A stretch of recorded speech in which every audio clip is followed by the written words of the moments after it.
Good morning everyone. So today we are going to study about the lacoperon. So basically what is a lacoperon? Lacoperon is also called as lactoseoperon. It is also called as lactoseoperon. Right? Lac stands for lactose. Lactoseoperon. It is basically, it occur in Escherichia coli, which is a bacteria, very popular bacteria. ये कहाँ पे होता है? Escherichia coli में होता है. And it regulates the metabolism of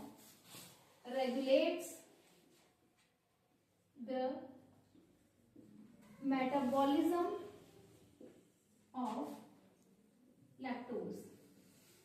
तो lactose के मेटाबॉलिज्म को रेगुलेट करता है lac operon, right? So in lac operon this is particularly a very popular topic of class 12th biology.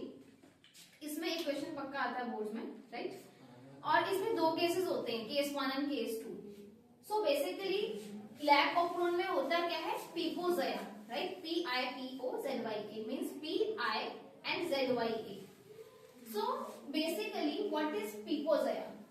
There are two cases, for example case 1, ठीक है, and case 2. First of all let us learn about what are the components of the operon, right? So for components we are having P, I, P, O, Z, Y and A. That is why I am calling it pipoज़ाया, right? P, I, P, O, Z, Y, A. Now what is P?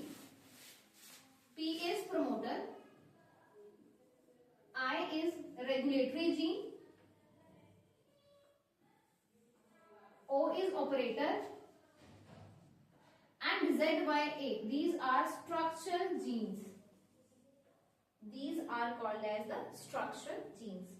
Now in case 2, okay, in case 1 what is the important point over here? The important point is, for example in case 1 we are having the absence, it is occurring in the absence of inducer. मानिए आपका जो case 1 है वो कब हो रहा है? जब इंड्यूसर एब्सेंट है. केस 2 हम केस ले लेते हैं जब हमारा इंड्यूसर प्रेजेंट है. When inducer is present. एक बात आपने याद रखनी है, जब इंड्यूसर प्रेजेंट होगा तो रेगुलेशन कैसे होगी? Lac operon is regulated by the inducer. Regulation by the inducer, क्योंकि इंड्यूसर प्रेजेंट है ना, तो रेगुलेशन भी कौन करेगा? इंड्यूसर करेगा. लेकिन जब इंड्यूसर एब्सेंट है तब रेगुलेशन कौन करेगा? कौन करेगा रेगुलेशन? यस स्टूडेंट्स, कौन करेगा रेगुलेशन? रेगुलेशन करेगा हमारे पास रेगुलेटरी जीन. तो इस केस में regulation is by regulatory gene, right? Similar जैसे हमने केस 1 में पिपोज़ाया बनाया है, वैसा ही सेम पिपोज़ाया हम यहाँ पे भी ड्रॉ कर लेते हैं for example, right? Then we will see कि क्या होता है.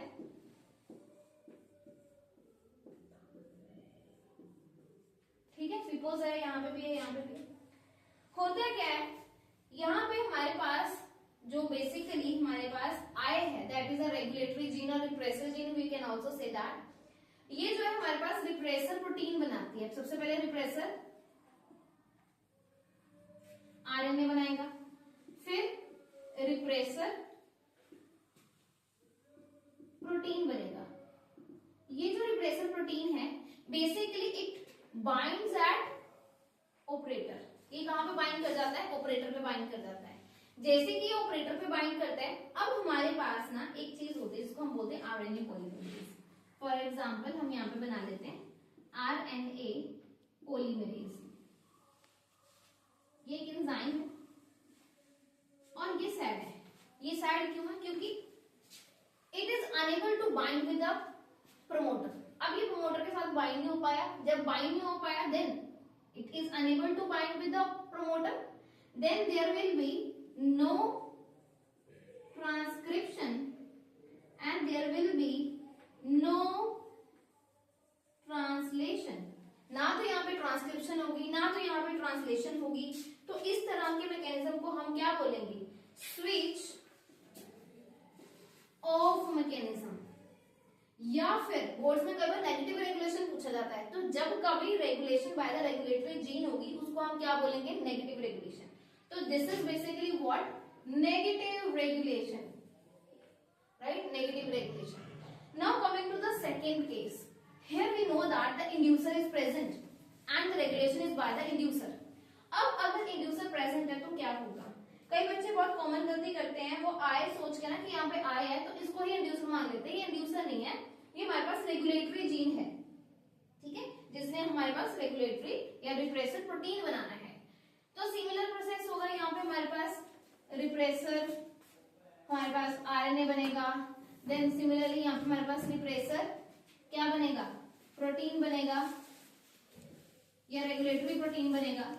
ये जो रेगुलेटरी या रिप्रेसर प्रोटीन है ये क्या करेगा, अब यहाँ पे हमें पता है कि यहाँ पे हमारे पास इंड्यूसर प्रेजेंट है, इंड्यूसर प्रेजेंट है, this is what, this is inducer. तो इंड्यूसर क्या होगा, यहाँ पे लैक्टोज होगा या फिर commonly we can say that allolactose is present. ये जो इंड्यूसर है ये बाइंड कर जाता है रिप्रेसर के साथ, जब ये बाइंड कर जाता है रिप्रेसर प्रोटीन के साथ, now repressor protein is unable to bind with operator. अब ये ऑपरेटर के साथ बाइंड ही नहीं हो पाता, जब ये बाइंड नहीं हो पाता तो हमारे पास जो आरएनए पॉलीमरेज है, मान लो यहाँ पे आरएनए पॉलीमरेज, अब ये जो आरएनए पॉलीमरेज है ये ऑपरेटर के साथ बाइंड हो जाता है और ये हैप्पी है क्योंकि ये बाइंड हो गया, है ना, इसका स्पेस क्लियर है, क्योंकि जो हमारे पास रिप्रेसर प्रोटीन थी ये बाइंड हो पाया ऑपरेटर के साथ, तो इसलिए आरएनए पॉलीमरेज बाइंड हो गया प्रोमोटर के साथ।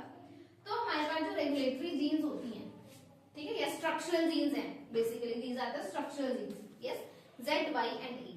अब इनकी आगे क्या होगी बेटा, आगे जाके ये क्या बनाएंगे, these will make lac RNA या फिर लैक mRNA बनाएंगे, राइट।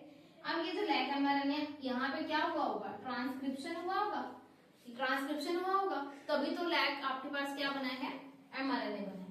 अब ये बात याद रखनी है कि Z क्या बनाता है, Z बनाता है बीटा ग्लैक्टोसाइडेज, ये इसका प्रोडक्ट है, ये क्वेश्चन आता है कई बार, ठीक है, Z जीन क्या बनाती है, Y जीन क्या बनाती है, A जीन क्या बनाती है। तो A जहां पे आता है वो क्या होता है, एंजाइम होते हैं, और enzymes are proteinaceous in nature, तो बेसिकली प्रोटीन बना ट्रांसलेशन के बाद, ठीक है, कौन सा प्रोटीन बना है, बीटा ग्लैक्टोसाइडेज Z से बना है। और जो हमारे पास Y होती है, ठीक है, ये Y, ये क्या बनाएगा बेटा, Y से क्या बनेगा, परमीज, और हमारे पास जो A है, ठीक है, A से हमारे पास क्या बन जाएगा, ट्रांस एसिटाइलेज, ठीक है जी, ट्रांस एसिटाइलेज। अब मैं आपको इनके थोड़े थोड़े फंक्शन बताती हूँ, राइट। जैसे हमारे पास ये है क्या, बीटा ग्लैक्टोसाइडेज, बीटा ग्लैक्टोसाइडेज क्या करवाती है, एक्चुअल में लैक्टोज की मेटाबॉलिज्म करवाती है। कैसे, जो हमारे पास लैक्टोज है उसको कन्वर्ट करती है किसमें, ग्लूकोज में प्लस ग्लैक्टोज में, तो मेटाबॉलिज्म ऑफ क्या, लैक्टोज का फंक्शन ये करवाती है बीटा ग्लैक्टोसाइडेज। अगर हम परमीएज की बात करें, ठीक है, परमीएज हमें पता है हमारी जो प्लाज्मा मेम्ब्रेन है वो सेमी परमेबल इन नेचर है, तो ये परमिशन देती है, हम कह सकते हैं परमेबल बनाती है ताकि लैक्टोज अंदर एंटर कर सके, right.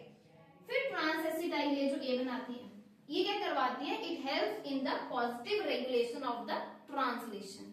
Is that clear to everyone? Yes, तो this is all about the lac operon. तो फिर से फटाफट से रिवाइज करते हैं, what is the lac of Rome.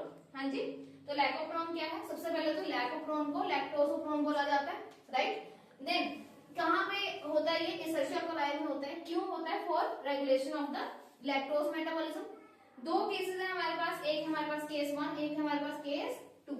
Case 1 हमने मान लिया कि ये क्या है, जहां पे हमारे पास इंड्यूसर एब्सेंट है, इसको हम क्या बोलेंगे, नेगेटिव रेगुलेशन। अगर हमारे पास इंड्यूसर प्रेजेंट होता है इसको हम क्या बोलते हैं, पॉजिटिव रेगुलेशन। क्या बोलेंगे, पॉजिटिव रेगुलेशन, राइट। हमारे पास ऑप्रोन की सीक्वेंस क्या होती है, पीपोजया। पीपोजया क्या है, प्रमोटर, आई क्या है, रेगुलेटरी जीन या फिर repressor gene, then P promoter, then operator, then 3 structural genes, right. उसके बाद हमारे पास अगर हम बात करें केस 1 की, जहां पे हमारा इंड्यूसर एब्सेंट है, तो हमारे पास रिप्रेसर प्रोटीन बनेगा रिप्रेसर जीन से, और ये बाइंड कर जाएगा ऑपरेटर के साथ। ठीक है, जब ये बाइंड कर जाएगा, आरएनए पॉलीमरेज दुखी हो गया क्योंकि इसको जगह नहीं मिली यहाँ पे प्रमोटर के साथ बाइंड करने के लिए, जिसके कारण क्या हुआ, ना तो ट्रांसलेशन हुई ना ट्रांसक्रिप्शन हुई। जब कुछ भी नहीं हो रहा तो उसको हम क्या बोलेंगे, स्विच ऑफ है, स्विच ऑफ, नेगेटिव रेगुलेशन, कुछ बन नहीं ना रहा तो नेगेटिव है। अगर हम केस 2 देखें तो इसमें क्या है हमारे पास कि हमारे पास इंड्यूसर प्रेजेंट है। इंड्यूसर क्या होगा, लैक्टोज होगा या फिर एलोलैक्टोज होगा। अब ये जो लैक्टोज एलोलैक्टोज है ये रिप्रेसर प्रोटीन के साथ बाइंड कर जाएगा। आप देख रहे हो ये ब्लैक कलर का, ये बाइंड कर गया। अब रिप्रेसर प्रोटीन के पास कोई चारा नहीं है कि किसके साथ बाइंड करे, इसको तो पहले ही इंड्यूसर ने पकड़ लिया, अब ये बाइंड नहीं हो सकता।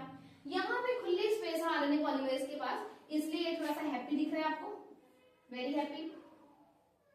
और ये बाइंड कर जाता है प्रमोटर के साथ। अब यहाँ पे ट्रांसक्रिप्शन भी होगी जिससे आपके पास लैक एमआरएनए मिलेगा, और ट्रांसलेशन भी होगी जिससे आपके पास बीटा ग्लाइकोसाइडेज, परमेज, ट्रांसएसिटाइज जैसे प्रोडक्ट्स मिलेंगे। That is all about the lac of